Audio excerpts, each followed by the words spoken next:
नमस्कार, आप देख रहे हैं न्यूज नेशन। मैं हूं आपके साथ सचिन दुबे। सीरिया में इजराइल बेहद हमलावर हो गया है। इजराइल सीरिया के अंदर ईरान मौजूदगी के तमाम निशान मिटाने पर तुला हुआ है। इजराइल ने सीरिया में एक खुफिया मिशन को भी इस अंदाज में अंजाम दिया कि उसकी धमक ईरान तक गूंज गई है। देखिए।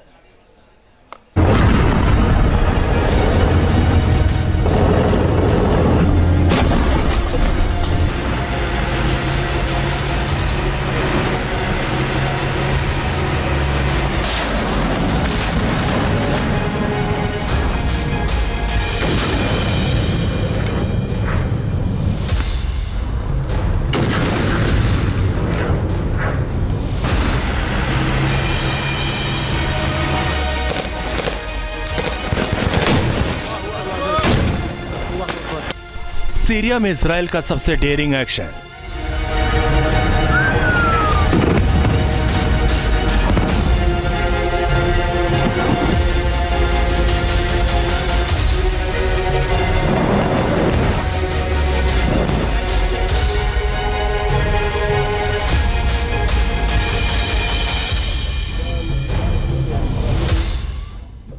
ईरान की मौजूदगी का आखिरी सबूत नेस्तनाबूद।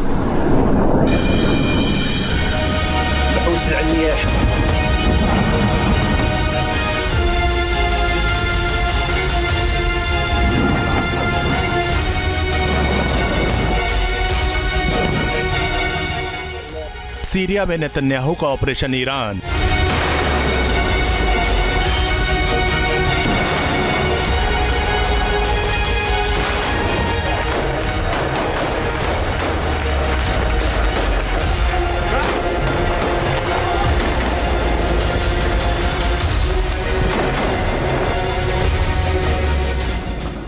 मिडिल ईस्ट में किसका मिटेगा नामो निशान।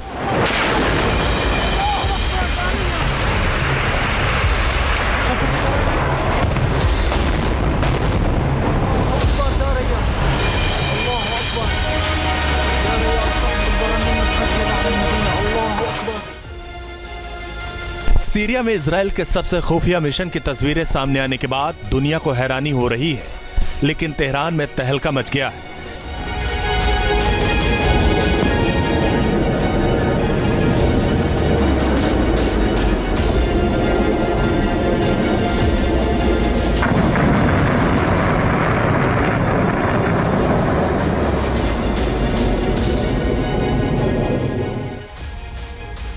ये तस्वीरें उस मिशन की हैं जिसके जरिए इजराइल को सीरिया में ईरान की सबसे बड़ी मौजूदगी और उसके प्लानिंग के सबूत मिले थे। हैरानी इस बात की है कि इजराइल ने अपने इस मिशन को उस वक्त अंजाम दिया था जब सीरिया में बशर अल असद की सत्ता बरकरार थी और उनकी सेना एसटीएस के विद्रोहियों से जंग में उलझी हुई थी।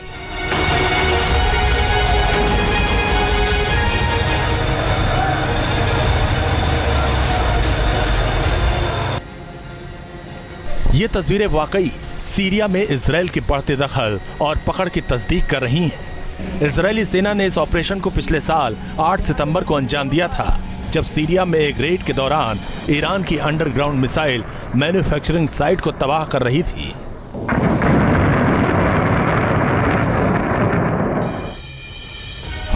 आईडीएफ ने ऑपरेशन का वीडियो 4 महीने के बाद जारी किया और इसके मुताबिक इजरायली सेना के स्पेशल फोर्स के 120 कमांडो ने ऑपरेशन को कामयाबी की मंजिल तक पहुंचाया।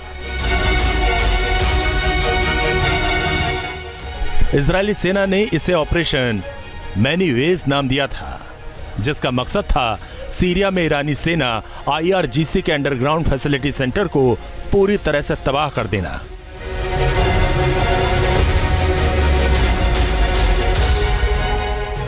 दरअसल इस मिसाइल साइट के जरिए ही ईरान इजराइल के खिलाफ हिजबुल्लाह के लिए मिसाइलें बना रहा था और सीरिया के सिविल वॉर में असद सरकार को भी हथियार मुहैया करा रहा था।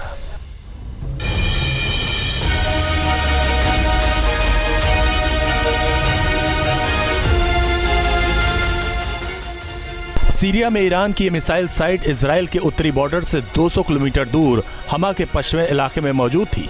आईडीएफ का दावा है कि हिजबुल्ला के सपोर्ट के लिए ये साइट ईरान के फ्लैगशिप प्रोजेक्ट का हिस्सा था। दरअसल इजराइल को इसकी भनक काफी पहले लग चुकी थी। इजराइल को मालूम था कि असद सरकार ने उसके खिलाफ हिजबुल्ला को हथियारों के इस्तेमाल के लिए ईरान को खुली छूट दे रखी है। ईरान ने इस मिसाइल साइट को साल 2017 में बना रखा था। जमीन के अंदर करीब 130 मीटर मौजूद इस मिसाइल साइट को एरियल स्ट्राइक से भेदना नामुमकिन था। इसलिए इजराइल ने अपने कमांडोज ईरानी टनल के अंदर उतारने का फैसला किया।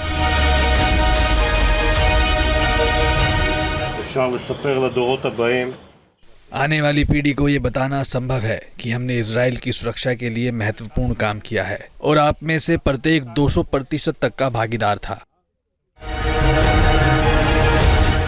आईडीएफ का अनुमान है कि ईरान के इस मिसाइल सेंटर से हर साल 100 से 300 मिसाइलों का निर्माण किया जा रहा होगा, जिसमें 300 किलोमीटर तक की लंबी दूरी की मिसाइलें, 130 किलोमीटर तक की सटीक निर्देशित मिसाइलें और कम दूरी की मिसाइलें शामिल होंगी। इस ईरानी साइट की तबाही ने सीरिया में हिजबुल्ला के समर्थन को लेकर ईरान की अपनी रणनीतिक लिहाज से फिर से सोचने पर मजबूर कर दिया।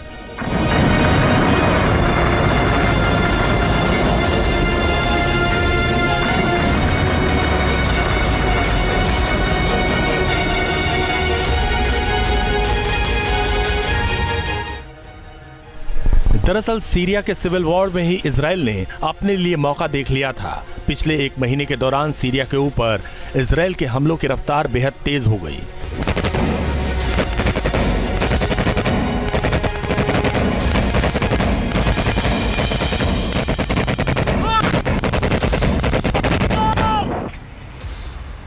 इजराइल ने इस दौरान सीरिया में 2000 से ज्यादा टारगेट में बर्बादी के निशान छोड़े। हमले असद सरकार के तमाम केमिकल वेपन फैसिलिटीज, मिसाइल निर्माण केंद्र, सीरिया के air force base, anti aircraft system और सीरियाई नेवी बेस और इसकी सबमरीन पर किए गए।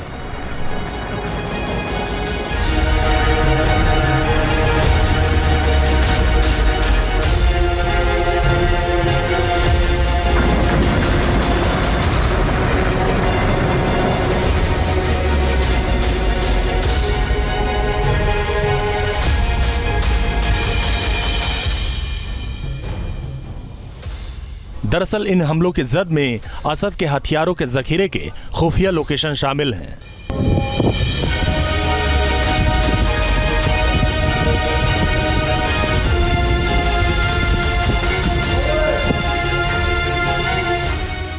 इजराइल ने सीरिया के तटीय इलाकों को भी नहीं बख्शा। टार्टस और लटाकिया में इजरायली एयरफोर्स ने लगातार बमबारी की है। भूमध्य सागर के किनारे ये दोनों शहर असद सरकार और ईरान के लिए बेहद स्ट्रेटेजिक पॉइंट, लेकिन अब दोनों जगहों से ईरान का कनेक्शन पूरी तरह ध्वस्त हो चुका है। ईरान का जो IRGC के कमांडर्स थे वो सीरिया से ही ऑपरेट करते थे, यहीं पे उनकी एम्बेसी और हेडक्वार्टर भी थे। और दूसरा ये कि ईरान जिन हथियारों की सप्लाई हिजबुल्ला को या हमास को करता था वो पहले सीरिया में लाए जाते थे, यहीं से वो लेबनान या दूसरी जगह को भेजे जाते थे। अब वो नहीं कर पाएगा। ईरान और उसका दोस्त रशिया जो बशर अल असद के राज को बचाने के लिए लगे थे, अब उस रशिया ने अपने फोर्सेस ही सीरिया से हटा लिए हैं।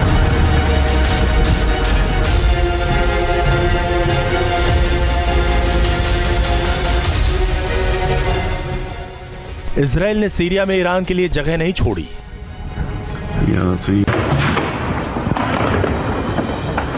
असद की सत्ता के खात्मे के बाद ईरान ने सीरिया से फिलहाल अपने पैर खींच लिए हैं, लेकिन पिछले एक महीने से ईरान के सुप्रीम लीडर अयातुल्ला खामनेई लगातार सीरिया में वापसी के दावे कर रहे हैं। उन्होंने धमकी के अंदाज में कहा कि सीरिया में घुसपैठ करने वाली शक्तियां भुलावे में ना रहें।